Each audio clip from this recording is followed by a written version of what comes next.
Welcome to Impact OC, the only program showcasing the people and organizations shaping Orange County. With your host, Don Camber. Hello, live from the OC Talk Radio studios at UCI's Beal Applied Innovation Center. I'm OC Talk Radio Public Affairs Director Don Camber with another great guest positively impacting our community.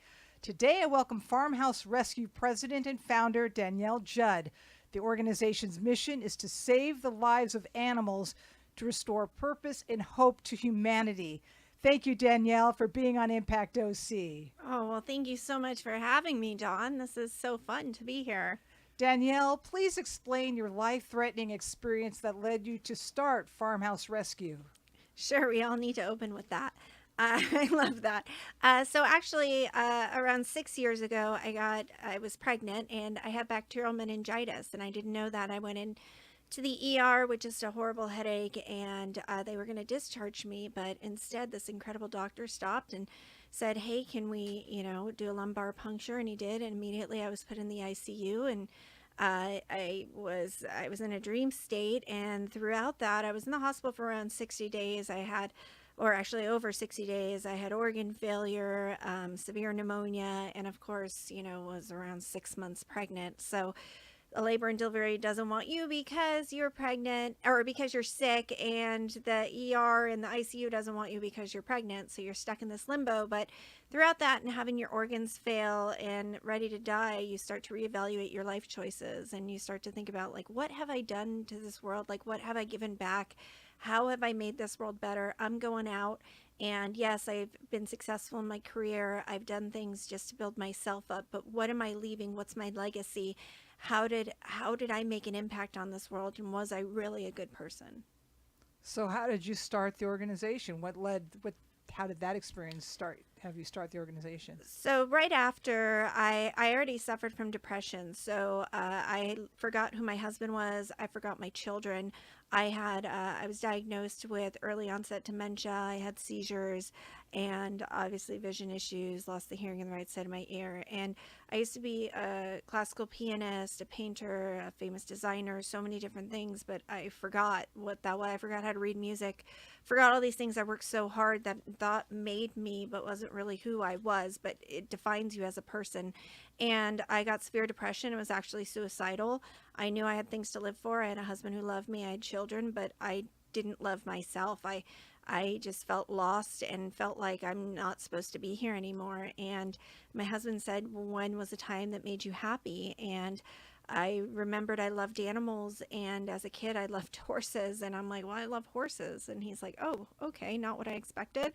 And so I immediately just tried to find a place that I could just find a horse, and I did. And I rescued an off-the-track racehorse, and this horse was rescuing me. And I just thought, if I could do this for me, I can do this for so many other people. And I immediately started rescuing animals, and then we needed a home for him, and I told my husband that we need a farm, and he's like, that's going to be difficult. And so we made it happen, and we moved to this incredible place that was not beautiful when we started, but it's turned into this incredible sanctuary, and we've rescued hundreds of animals and have currently 70 animals on the place. And while we were there, we had people with disabilities, people with depression come and volunteer there. And I always say we're the farm that grows purpose, but I knew there was a bigger meaning behind it.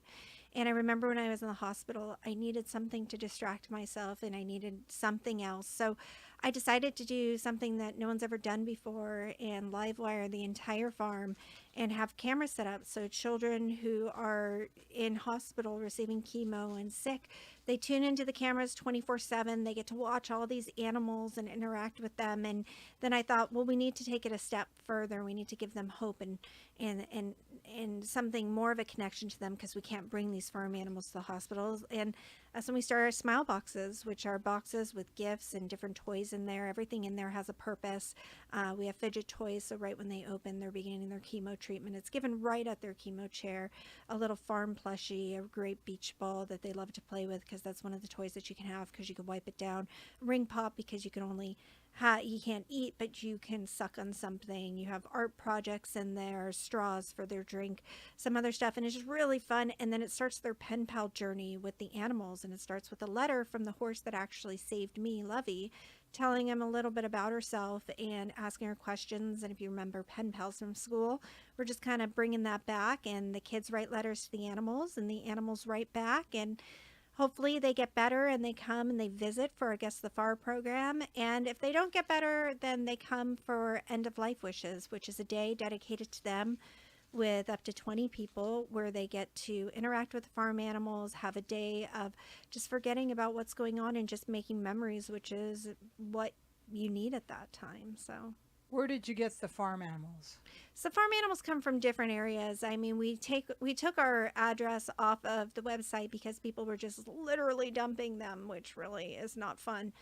And it's different situations. There's neglect, there's rescues, because as an animal rescue, it's so hard. We get emails daily to ask to take in people's farm animals, whether people thought, oh, I think it'd be fun to have chickens, and they realize that's not really that fun, or we're not zoned for that, or oh, pigs look cute, this is a mini pig, and those don't actually exist.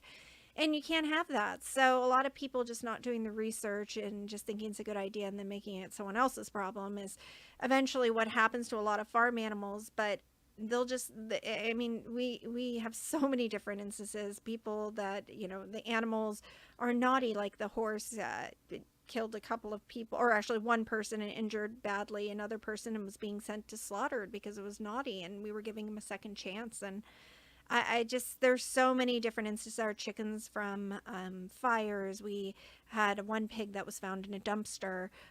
Goats from a goat milk soap. When we started our soap company, I started with goat milk, and I was going to the place where we got the goat milk from, and I was like, oh, you guys had a new, kids, which is goat babies. And they're like, yeah. And I'm like, these guys are cute. And they're like, oh yeah, we're going to kill those. And I'm like, what? And I found out that they kill the boys because they don't need the boys. So so I rescued all of those. I had 7 boy goats in my car at that moment, and then changed our soaps to not goat milk because I'm like, I can't do this. And it's just different situations. A cow that came from a drop calf, and he was just left on a field to die, and he had pneumonia, and this family took him in and kept him in the garage, and realized I can't keep a cow in my garage. I'm like, probably not a good idea. So it's just so many different places, so many different things. Describe the relationship between you and your horse. Oh gosh, I love my horse. I mean, the horse, our horse. It's so interesting because this horse rescued me, Lovey rescued me, but I feel like all of these animals rescued me, and it's just, they don't judge you. And it's just, people say, oh, I love riding horses, and I haven't ridden any of the horses for around 2 years, mostly because I'm working so hard, because starting this nonprofit was not something that I went out to seek to start a nonprofit or knew what exactly that was. And now I see what it is, and I'm rising to the occasion, obviously. But it takes up so much of your time to make an organization successful, because nonprofits are essentially a business. But the animals, it's a nonstop work, 24/7 of just work. And these animals, they save me every day. I mean, George Hamilton III is a pig that I love so much, and he just brings a smile to my face. He just has this amazing personality. Lovey, who's still there on the property, I go up to her all the time, and sometimes I just talk to her, and she doesn't talk back that much, but she has an attitude sometimes. She's only nice around 2 days out of the month, which is really fun.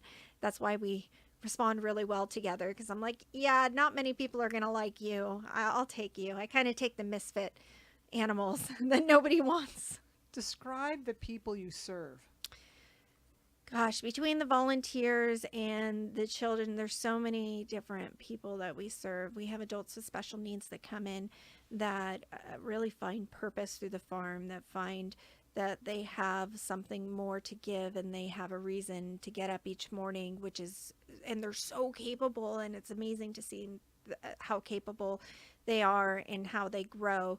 We have volunteers that come with mental health issues. I would say if you're a volunteer here, volunteers they're incredible, these people. They dedicate 1 day a week, every week, same day, from 9 to 12. And they are there because these animals all have issues and they need to have that stability of these people that are going to be there that know 1,600-pound animals can be unpredictable. And it's the training that we take, but it's the mental health of seeing these people that go through so many traumatic instances or just have like mental health issues to just grow and to feel confident and to just feel purpose again is magical. And then of course there's the larger purpose of the farm, which is the overall purpose of seeing all these cameras throughout the farm and just seeing these cameras and knowing that there's these little faces behind them that depend on us to take care of this farm for them so that they can log on at any time, day or night, to watch these animals, to see them. Sometimes we'll do reading in the chicken coop. We do goat dress up to spice it up, but it's all the behind the scenes of these volunteers that are working tirelessly to keep this farm, because farms are not pretty to begin with, but making sure the poop's always picked up, making sure that, it's nice. And it's just we serve such a bigger purpose, not just the animals, but these children. And we're all working together just to, make this better for them and to give them some sort of hope. So the people who see it from a distance, where are they seeing it from? They usually see it from their iPad, from their phones, from their hospital beds. I mean, the children that are watching it are severely sick. They're going through chemo, and whether it's at home patients, because we allow our smile boxes, we give them in your chemo bag where you'll get pills for outpatient procedures. And right when you begin chemo, the box is given right on the chemo chair. And right when they open the box, you'll see a login, and they log right in. They can give as much or as little information as they want to, and they get access to the cameras, and they're able to see them and view them at any time. It's kind of a magical thing that at first I was, just kind of going, I wonder if this is even going to work. And it would be so easy for me to just be like, oh gosh, this is a lot of work. Is anyone out there going, I want to start a nonprofit, or that's something I want to do when I retire? Don't do it. It's a joke. It's like something you do when you retire. It's not. I've stayed up 24 hours a day. I'm working nonstop. It is a serious startup. It is not a thankless job. It's a why aren't you doing more job. And that there are so many children that depend on you, and that you see these letters come in the mail that written by a child, and the I love you and the hearts on it, and that that's going to an animal, and you see those cameras there, and that there's kids back there, that it drives you to not give up and to keep pushing forward and to fundraise. I mean, there's around 278 children's hospitals in the United States.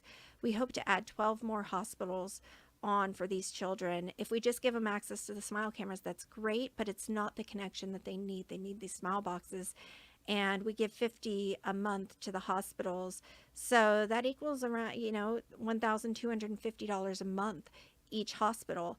And you can't just do it one time, because when these kids are sitting around and they're in their chemo chairs, they'll talk to other kids, and they have this bond in this community, and they'll be like, hey, did you get a smile box? And if that hospital doesn't have smile boxes, that's not really fair. So we really, when we commit to a hospital, we have to make sure that we have that $15,000 for that year for that hospital to add them on. So we know that we're giving them those smile boxes. So it comes from generous donors going, yeah, I want to fund a hospital. Yes, even $25 to give them one smile box, or just to know that. And it's the generosity of people and getting out there and fundraising. And yeah. Describe some of the letters that have been written to the animals. Oh man, it's such a tearjerker. It's Dear Lovey, I just want to let you know that I'm a patient at Chalk Hospital. Talking to you makes me feel so much better. And we frame them and we put them in the office, because I just love seeing it and learning about these kids, because obviously the kids aren't listening to this, but I read them, and we write back as the animals. The animals don't write back themselves, but they think the animals write back. And the animals bring, of course they do an art project, so it's their hoof with paint. And at first I was like, oh, hold the paint can, I'm gonna do the hoof. And I was doing it to each one, and then I'm like, what am I doing? Smarter, not harder. Get a stamp of their hoof. Like, this is ridiculous, Danielle. And it's just these kids share so much. They're making a friend with this animal, and the majority of them are just like, this just makes me feel so much better. And you can see, and they're like, I'm so happy talking to you. I like this, I like that. And, this makes me happy. And then Lovey will write back and she says, because Lovey starts the pen pals, and she'll say, that loved your letter. That was so much fun. I can't believe, you love oranges. I've tried an orange once before. I want to introduce you to my friend George Hamilton III. He's a pig on the farm. Now he thinks he's in charge of the farm, but don't tell him he's really not, and he's kind of bossy. And then George's postcard will be in there, which has a picture of him and, of course, his bio. And it's like, my name is George Hamilton III. I am the smartest pig here on the farm. I enjoy eating grapes, and my favorite color is such. And so then they write to George next. And then, of course, George writes back, and then he introduces them to Hansel, which is a goat. And it goes on, and we have enough animals that it could just keep, and we haven't run out yet. So, and we could always do repeats, but we have a system for the letters, and we can see at what level they're at by who they're talking to. And I read the letters to the animals. So it's really cool. And I think the animals really like it. I do. Who's writing the letters to the children? It's mostly me. I kind of took that on. I mean, the volunteers, yes, they'll do it too, but I actually really like it. And so I kind of feel like, how I'm not sure, people that don't have animals are going to think I'm crazy, and that's okay, because I am. And do you ever make voices through your animals? Like, like your animal has a voice. It may have an accent. It may be from Russia. I don't know. They have voices and they have personalities, and we make them up, and sometimes we talk to ourselves from them. So that's exactly how these animals are writing back, is the personality that I see what they are. And George Hamilton III is like the most stuck-up pig on the farm, and he just thinks he's in charge of everything. And the big joke on the farm is that George I rescued when he was just a little baby, and he was covered in scabies. And scabies are these lice-like things that go under your skin and you can't see it. But the funniest part is actually it's transmittable to humans, which I found out. And so we were like scaby buddies. And because I was like holding George so close, I'm like, oh, he's so cute. First farm mistake. And I spoiled him so bad. I even let him live in the house until my husband kicked him out. He's such a party pooper. And now he's outside, but he hasn't gotten over the fact that he lived in the house and had the high life. I've painted his hooves. I just love that pig. And so he is the most spoiled animal on the farm, and he knows it. And he just knows what the good life is. And he knows that he's my favorite. So he tries to get away with everything. He's so naughty. So you have the dimension of people being in touch with the organization from afar to see the animals, and then you allow people to come onto the sanctuary and interact with them. Yeah, so they come for Guest of the Farm programs. So they come for up to 20 people, so they get to invite them. We set up our event tent. We have like a day dedicated to them. And it's quite a lot of planning, because we have our volunteers and we set up a whole day. We have different activities for them. We do a lunch for them, depending on their needs. And we have a photographer. We do a book for them after. We give them, presents while they're there. They could dress up a horse as a unicorn. They can do archery, depending on what their circumstances. And it's a day that's just all for them. Tie-dyeing t-shirts. There's a whole list of different activities. We have a summer camp that happens for children that are outside of that community, that are in the Orange County community, and some others actually drive in for it. And it's all a fundraiser, and it's based off our Guest of the Farm activities. It's such a hit, it sells out every year. But that is something that, because we love children, and we want the kids too in the summer camp to see the goodness that we're doing here and to be part of something so much bigger. What special needs do some of the children have?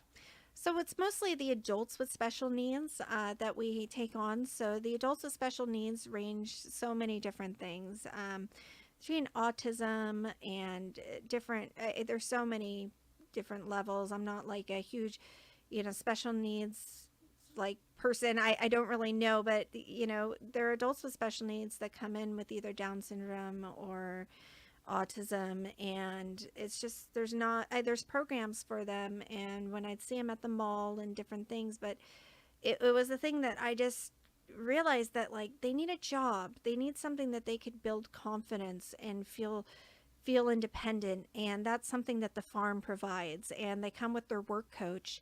Let's say one person will come with their work coach. We do the training just like any other volunteer. We have an individual named Craig, and he started, and he had depression during the pandemic, and he started 1 day a week, and now Craig comes 3 days a week. He's there, and he is thriving. His mom used to have so much trouble. He's in his mid-30s. His mom used to have so much trouble just getting him to clip his nails or getting him out of bed. And now he interacts with people so well. He has sensory issues, and he's in there in the chicken coop with the webs and not caring and the noises. And he's just grown as an individual and just so motivated that it's so inspiring to see. Are you seeing a change in the animals since there's some interaction between humans and animals? Gosh, yes, our animals are so needy. I mean, the goats are just like the most needy one. I mean, George, the pigs, we have 11 pigs currently, and the pigs just love the attention. And most animals, most farm animals are herd animals, so they need people to interact. And that's something that our volunteers really, really have, is that they talk to them, and, they play with them, and it's just being there. And they're happy animals. I mean, they're so spoiled as farm animals go. They really are. They're like one step, below living in the house. It's just, I want to build them a house with air conditioner for each of them. That would be my dream. But they have, like, even in their stalls, they have paintings of like pigs and things like that, because I don't know, I want it to be cozy for them. When you started the organization, did you envision it would do so many things? No, I actually had no idea what I was starting. I just went into it just thinking I was rescuing this horse, and that was my good person moment. But, God, or whoever you want to believe in is the ultimate person, had other plans for me. I really just think that it was just kind of something that I was meant to do. This is why I'm here on this earth. This is the reason I'm here living, is to do this, because there's a purpose that I'm not dead right now. I should be. I mean, I had so many reasons that I should be, and nurses don't know, doctors don't know, and I didn't even know. I was even questioning it myself, why I'm not dead, and this was the reason, and I see it, and I'm just here to help as much as I can, and just try and get it as successful as possible, and just try and make a legacy so that we can keep it going. How can people help you? Gosh, there's so much y'all can do. It's running a nonprofit is the same as running a business. So anything you did in the business world, we need you in the nonprofit. It goes from everything that you can think of: marketing, social media, shipping, answering calls, getting fundraisers, even word of mouth is the biggest thing you can do too. Telling people who we are and allowing your connections to know who we are. Different foundations. I mean, there's lots of nonprofits out there that have access to different people that could really get the word out. But we run at a 98%, meaning that I am the CEO. I don't get paid a salary. I have different staff of volunteers. They don't get paid a salary. And we're all about just giving it back to the programs and right into, so that means that every dollar that you're giving us, we're giving it straight back into the programs, which is kind of unheard of. And it's something that you just tell people, hey, have you heard of FarmHouse Rescue? Or if you have an idea for us of, my friend owns a printing company, I think they can help you. Or, I know somebody, I think FarmHouse Rescue would be a great thing for them to donate to. That would be great. Word of mouth, we can be as big as you want us to be, and your ideas are valid to us. So they can go to farmhouserescue.org. They can reach out to us. It says contact us, and any donation, no matter how big or how little it is, we do a happy dance, and we see you, and we read your name out loud, and just know that that is something that we celebrate, and we thank you, and we appreciate it. So just know that we need your help, no matter how big or how little. Thank you, FarmHouse Rescue President and Founder Danielle Judd, for being on Impact OC. And I thank everyone for tuning in. I'm OC Talk Radio Public Affairs Director Dawn Camber. Have an impactful day.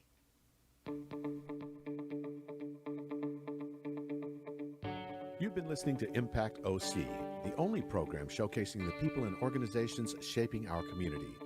right here on Orange County's only community radio station, OC Talk Radio.